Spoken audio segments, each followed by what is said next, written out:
सैरा बाजार बड़ांग लगीच चीज वस्तुमाकरण जोफर जनता को भारी भरोसा छो वो हुआन शंट। महंगाई पर नेगीदा का यह गीत आजकल तो महंगी बिजली को लेकर याद आ रहा है। बिजली के बिलों में बढ़ोतरी का फैसला जनता के लिए करंट लगने जैसा है। जनता विरोध कर रही है पर सरकार ने बोक सार दी है। नमस्कार दगड़ियों, मैं नलिनी गोसाई उत्तराखंड की नौनी स्वागत करती हूँ आप सभी का एक बार फिर से अपने खास कार्यक्रम साप्ताहिक चिबड़ाट में। दीदी भूली भैजी सुना। उत्तराखंड में बिजली बिलों की टैरिफ क्या होगी, इसका निर्धारण उत्तराखंड विद्युत नियामक आयोग करता है तो यह स्वायत्त शासी संस्था, लेकिन निर्णयों में सरकार की दखलंदाजी किसी से छिपी नहीं है, खासकर तब जबकि बिजली बिलों का सीधा संबंध जनता की जेब से जुड़ा होता है। 1 अप्रैल 2025 से बिजली की दरों में 5.5% से ज्यादा इजाफा किया गया है। सीधे सीधे समझे तो घरेलू उपभोक्ताओं को 33 पैसे प्रति यूनिट महंगी बिजली मिलेगी। सामान्य तो छोड़िए, बीपीएल उपभोक्ताओं पर भी रहम नहीं किया गया है। महंगी बिजली की मार से कोई नहीं बच पाया है। हालांकि यह भी सच्चाई है कि यूपीसीएल जितनी दरों में बिजली उपभोक्ताओं को दे रहा है, उससे कई ज्यादा कीमत पर वह बिजली खुद खरीद भी रहा है। ऐसे में सवाल बार बार और घूम फिरकर यही उठ रहा है कि क्या वास्तव में हम ऊर्जा प्रदेश में हैं? नेगीदा तो बहुत पहले इस बारे में गीत लगा चुके हैं। देवभूमि को नौ बदली बिजली भूमि करियाली रे, उत्तराखंड की धरती यूं ना डामो ना डमियाली रे। देवभूमि को नौ बदली बिजली भूमि करियाली जी, उत्तराखंड की धरती यूं न डामो न डमियाली जी। डामो से डमियाने के बावजूद बिजली बाहर से खरीदनी पड़े तो इस विडंबना को और क्या नाम दिया जाना चाहिए? वैसे उपभोक्ताओं पर पड़ने वाली महंगी बिजली की मार के लिए यूपीसीएल प्रबंधन को जितना श्रेय दिया जाए वो कम ही होगा। बिजली चोरों के साथ साठगांठ हो या फिर बिजली खरीदने का खेल, अफसरों ने जमकर चांदी काटी है। अफसरों की जेबें भर रही हैं और महंगे बिजली के बिलों से आम आदमी की जेब खाली हो रही है। यूपीसीएल प्रबंधन के नकारेपन को कुछ इन आंकड़ों से समझा जा सकता है जो कि मीडिया रिपोर्ट्स में उजागर हुए हैं। उत्तराखंड में 1,27,000 उपभोक्ता ऐसे हैं जो कि विभाग को 415 करोड़ रुपए का चूना लगाकर गायब हो गए हैं। यानी यूपीसीएल इन उपभोक्ताओं तक पहुंच भी नहीं पा रहा है। प्रबंधन ने इन उपभोक्ताओं को नॉन बिल और स्टॉप बिल की श्रेणी में डाल दिया है। यानी 415 करोड़ रुपए वसूलने की हाल फिलहाल कोई सूरत नजर नहीं आ रही है। वैसे एक आंकड़ा और भी है, 2000 करोड़ रुपए से ज्यादा के बिलों को यूपीसीएल को उपभोक्ताओं से वसूलना है। गुजरे 5 वर्षों में यूपीसीएल की बकायेदारी घटने की जगह बढ़ी है और वो भी 513 करोड़। अब ये बकाया एक दिन में तो बढ़ा नहीं होगा, लेकिन सवाल ये भी है क्यों इसे इतना बढ़ने दिया गया। यानी सीधी सी बात यह है कि बिजली के जो उपभोक्ता बिल जमा नहीं कर पा रहे हैं, उनके खीसे से तो विभाग पैसा निकाल नहीं पा रहा है। जो उपभोक्ता ईमानदारी से बिल भर रहा है, उस पर महंगी बिजली का चाबुक जोर से चलाया जा रहा है। अब इस अव्यवस्था को दूर करने के लिए जिन लोगों के कंधे पर जिम्मेदारी है वो तो शंट हुए हैं, भले ही सैरा बाजार में बड़ांग लगी हो। वैसे नवनियुक्त मुख्य सचिव आनंद वर्धन का ताजा फरमान भी सरकारी कर्मचारियों को करंट जैसा एहसास कराने जा रहा है।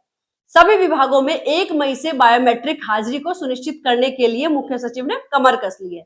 अब ऐसे फरमान पहले भी कई बार निकले हैं, लेकिन जो लोग मुख्य सचिव आनंद वर्धन के काम करने के तरीके को जानते हैं वह बता सकते हैं कि वह दबाव में काम नहीं करते। मुख्य सचिव के फरमान में विभागाध्यक्षों से कहा गया है कि 1 मई से बायोमेट्रिक का 100% अनुपालन सुनिश्चित करा लिया जाए। जहां बायोमेट्रिक मशीनें नहीं लगी हैं वहां इसे तुरंत इंस्टॉल करा लिया जाए, जहां ये खराब पड़ी है वहां तुरंत इसे दुरुस्त करा लिया जाए। दरअसल उत्तराखंड का सरकारी सिस्टम उस ढूंगे की तरह है जो कि एक जगह पर पड़े पड़े रहकर अडिग हो गया है। अब मुख्य सचिव उसे किस तरह से फरकाते हैं ये देखने वाली बात होगी। धामी सरकार के दायित्वधारी विश्वास डाबर ने इस सप्ताह जो कारनामा किया वह सोशल मीडिया पर जमकर वायरल हो रहा है। एक वीडियो में डाबर साहब एक साधु को धमकाते हुए नजर आ रहे हैं। पूरे उत्तराखंड में जांच चल रही है, हम 180 लोगों को भेज चुके हैं। जो नहीं माने उसके पैरों में गोली मार चुके हैं। पता है आपको, पिछले 4 दिन में अखबार पढ़ हुआ। हमारे यहाँ कहा कि कुछ गुंडों ने मर्डर कर दिया था, तब से हमारे यहाँ जांच चल रही है। जिसके ऊपर भी कोई क्रिमिनल केस है उसको हम उठा के बाहर फेंक रहे हैं। जो शराफत से जा रहा है, ठीक नहीं जा रहा तो गोली मार के भेज रहे हैं। अब आप बोलो क्या चाहते हो, हम वो कर देते हैं, यही गोली मार। ठीक है, इनको उठा।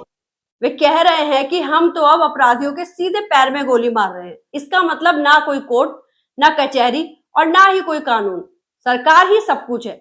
अब धाकड़ धामी जी के एकाध ऐसे धाकड़ दायित्वधारी और हो गए तो समझ लीजिए कि सरकार की फजीहत किस कदर होगी।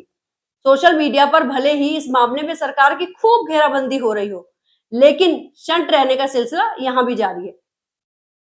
इधर ऋषिकेश के बहुचर्चित मेयर शंभू पासवान की कुर्सी पर संकट के बादल मंडराते हुए दिख रहे हैं। मेयर चुनाव में उन्होंने जिस जाति प्रमाण पत्र का उपयोग किया, उसकी वैधानिकता पर सवाल है। हाईकोर्ट के आदेश पर देहरादून डीएम इसकी जांच कर रहे हैं। शंभू पासवान को मेयर बनवाने वाले प्रेमचंद अग्रवाल की कुर्सी खिसकने के बाद अब इस मामले पर भी लोगों की निगाहें हैं।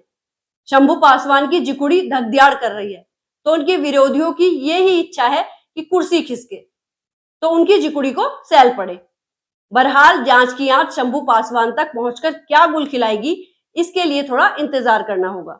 इन स्थितियों के बीच इस सप्ताह एक ही दिन उत्तराखंड के विकास को सामने रखती दो तस्वीरें सामने आई। पहली तस्वीर देवप्रयाग सॉर्ट से जनासू के बीच भारत की सबसे लंबी रेलवे सुरंग ब्रेक थ्रू हो गई, यानी आर पार हो गई। ऋषिकेश से कर्णप्रयाग रेल लाइन का वर्षों पुराने सपने के पूरा होने के हम और करीब पहुंच गए। जो सबसे लंबी ट्रांसपोर्टेशन टनल है 14.5 किलोमीटर की टनल बोरिंग मशीन ने कंप्लीट ट्रांसपोर्टेशन टनल को थ्रू किया है। ये रेलवे की जो हमारा ऋषिकेश से कर्णप्रयाग प्रोजेक्ट है उसका मेजर सेक्शन है, बहुत ही कॉम्प्लेक्स प्रोजेक्ट है। ये सुरंग 14.5 किलोमीटर लंबी है और इतनी लंबी रेलवे सुरंग देश में कहीं भी नहीं है। हालांकि इस खुशी की बात के बीच एक हैरान करने वाली बात कैबिनेट मंत्री सतपाल महाराज से जुड़ी है। 90 के दशक में केंद्रीय रेल राज्य मंत्री रहते हुए महाराज ने ही ऋषिकेश कर्णप्रयाग रेल लाइन की बात को जोर शोर से उठाया था। सुरंग आर पार होने की खुशी के जश्न में बड़े बड़े लोग वहां जुटे, लेकिन महाराज कहीं नजर नहीं आए। हालांकि महाराज की उपेक्षा का क्रम नया नहीं। खैर, अब दूसरी तस्वीर की बात करें। दूसरी तस्वीर दिखी उत्तरकाशी जिले में सिलक्यारा सुरंग की।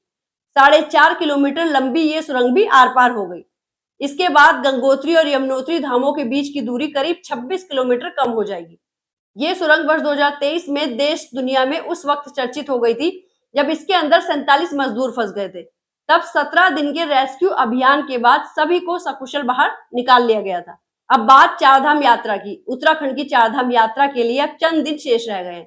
राज्य सरकार के लिए आने वाले दिनों में यह सबसे बड़ी चुनौती है, जहां पर भीड़ प्रबंधन के लिए उसे अपनी सारी ताकत झोंकनी पड़ेगी। इस बार के इंतजाम ये भी साबित करेंगे कि हमने पुराने अनुभवों से क्या कुछ सीखा। पिछली बार की यात्रा हालांकि सकुशल निपट गई थी, लेकिन हमारी व्यवस्थाओं ने कई बार आईना भी देखा था। धामी सरकार इस बार कैसी व्यवस्था करती है, इस पर निगाहें होंगी। बहरहाल उत्तराखंड तैयार है देश दुनिया के तमाम यात्रियों के स्वागत के लिए, जिनकी आस्था बद्री केदार पर है, गंगोत्री यमुनोत्री पर है। तो आपका स्वागत है उत्तराखंड में। जय बद्री विशाल। मिलते हैं अगले सप्ताह साप्ताहिक चिबड़ाट कार्यक्रम के साथ। तब तक अपना और अपनों का ख्याल रखिएगा। धन्यवाद।